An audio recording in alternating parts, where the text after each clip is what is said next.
이런 말을 하는 게 정말 오랜만입니다. 언제부터였을까요?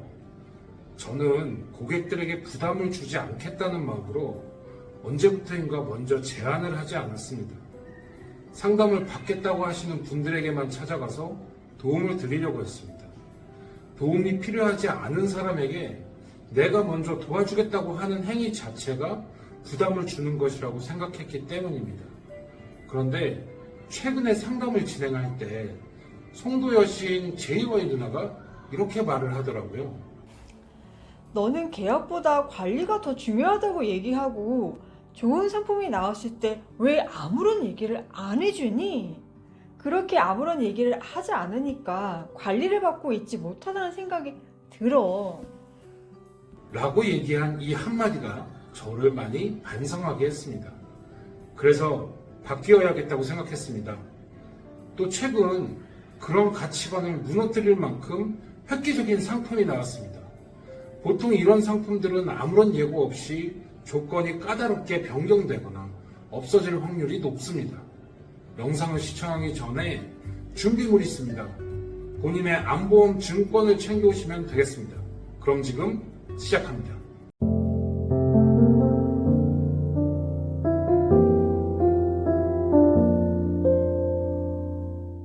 안녕하세요.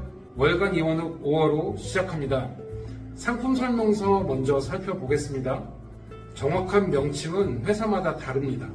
이 가입 제안서는 암 진단 후 종합병원 특정 치료 진단금이고요. 보장 개시일 이후 암으로 진단 확정되고 암보험금 지급 기간, 진단일로부터 5년입니다. 지급 기간 이내에 종합병원에서 암 특정 치료를 받아 발생한 연간 특정 치료비 총액이 연간 1천만 원 이상인 경우 보험가입 금액을 지급합니다. 자, 이렇게 1억 원까지 한도로 지급을 합니다. 요약하면 진단 후 5년 동안 연간 1억 원 한도로 1천만 원 단위로 지급.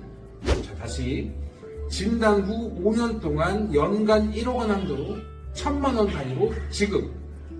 어렵지 않죠? 자, 예를 들어보겠습니다. 병원비가 1,500만 원이 나왔습니다. 그럼 1,000만 원이 넘었으니까 그렇습니다. 1,000만 원을 받습니다. 4,300만 원이 나왔습니다. 그럼 4,000만 원을 받는 거고요. 이런 식으로 최대 한도 연간 1억 원까지 받을 수 있는 이 특이하게 비용이 암 진단금 2천만 원을 가입하는 금액보다 저렴합니다. 암 진단금 2천만 원 가입하면 어떻게 되죠? 그렇습니다. 내 병원비가 얼마가 나오는지 상관없이 그냥 2천만 원을 받는 거죠. 병원비가 5천만 원이 나와도 2천만 원, 1억 원이 나와도 2천만 원이 나옵니다. 언제나 보험을 준비해 드리면서 예산에 맞춰서 준비를 해야 하기 때문에 많이 아쉬움이 있었던 게 사실입니다. 적어도 우리가 암이라는 질병에 대한 리스크를 해지하기 위한 상품으로는 최선이라고 생각합니다. 자, 문구 다시 살펴보겠습니다. 다시 읽어볼까요? 보장 개시일 이후 암으로 진단 확정되고 암보험금 지급 기간, 진단일로부터 5년입니다. 지급 기간 이내에 종합병원에서 암 특정 치료를 받아 발생한 연간 특정 치료비 총액이 연간 1천만 원 이상인 경우 보험 가입 금액을 지급합니다. 자, 5년 이내에 5년 안에 재발해서 다시 치료를 받게 되면 또 준다는 얘기죠. 진단금들은 어떻습니까? 최초 1회입니다. 그래서 재발암 전이염 등을 만들어 판매하는데 많이 비싸서 저는 추천도 하지 않았었습니다. 또 최근에 가입하는 암 특약들은 원발암이 유사암이면 유사암 진단금을 지급하죠. 이 부분 진짜 할 말이 많은데 다음에 말씀드리고요. 그런데 이건 그런 걸 따지지 않고 치료비를 대상으로 지급하니 실손 개념이라고 봐야 합니다. 다음에 종합병원에서 치료를 받아야만 지급됩니다. 자, 여러분들, 도수 치료 받으려고 종합병원에 가지는 않죠? 그렇습니다. 암 치료를 동네 의원에서 받을 수는 없습니다. 이것도 문제가 되지 않습니다. 특정 치료, 이게 좀 중요합니다. 여기서 말하는 특정 치료는 수술, 항암 방사선, 항암 약물 치료로 한정하고 있습니다. 그런데 크게 이 세 가지 항목 말고는 다른 치료 방법은 없습니다. 최근에 의료기술이 발달하여 암 치료에 많이 쓰이고 있는 다빈치 로봇 수술, 표적 항암, 면역 항암, 카티 항암, 양성자, 중입자 등등 다 포함하고 있습니다. 의학 기술의 발전으로 다양한 치료 방법들이 생겼습니다. 그 중에 다빈치 로봇 수술은 로봇 기구를 이용해서 기존에 어렵거나 불가능했던 수술을 이제는 가능하게 하는 신의료 기법입니다. 그래서 일반적인 암 수술보다는 비용이 많이 비쌉니다. 수술로만 치료가 어려운 경우에는 항암 치료를 합니다. 항암 치료에는 약물 치료와 방사선 치료가 있습니다. 그런데 이 1세대 약물 치료인 화학 항암제는 암세포뿐만 아니라 정상세포까지 손상을 받게 돼서 부작용이 많습니다. 그래서 이후에 개발된 2세대 항암제인 표적 항암제는 정상세포를 공격하지 않기 때문에 부작용이 크게 감소했습니다. 하지만 비용이 비싸고 적용할 수 있는 대상이 제한적이라는 단점도 있죠. 또 3세대 항암제가 나옵니다. 면역 항암제라고 하는데 신체의 면역 체계를 강화해서 부작용이 거의 없다고 합니다. 하지만 더 높은 치료비가 발생합니다. 여기에 카트라는 것도 있습니다. 역시 부작용은 더 적고 효과도 좋은데 비용도 더 비싸죠. 방사선 치료도 마찬가지의 발전 과정을 거쳤습니다. 엑스선 치료보다 효과가 좋은 감마선, 양성자, 중입자 치료 등이 개발됐죠.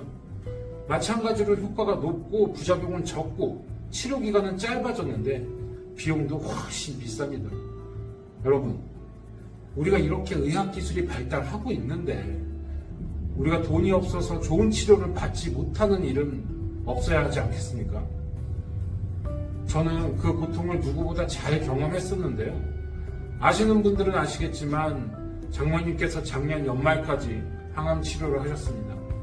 물론 어떤 암인지 크기는 어떤지 여러 가지 상황에 따라 발생하는 병원비의 차이는 크지만 장모님의 치료 비용은 예로 한번 들어보겠습니다. 한번 갈 때마다 대략 150만 원 정도의 치료비가 발생하는 걸 볼 수 있습니다. 이렇게 2, 3주마다 매번 항암 치료를 받으셨죠. 물론 지금은 여러분들의 관심과 응원 덕분에 항암 치료를 무사히 마치시고 장인어른과 행복하게 잘 지내고 계십니다. 그래도 우리 장모님 사위 잘 만나서 금전적인 걱정은 많이 하지 않고 치료 받으셨습니다. 기회가 된다면 우리 사랑하는 장모님 인터뷰 한번 진행해 보겠습니다. 여러분, 국가암정보센터에 따르면 1년에 암 환자는 약 27만 명이 신기로 발생합니다. 2023년에 태어난 신생아 수가 불과 23만 명인데 이보다 더 높은 거죠.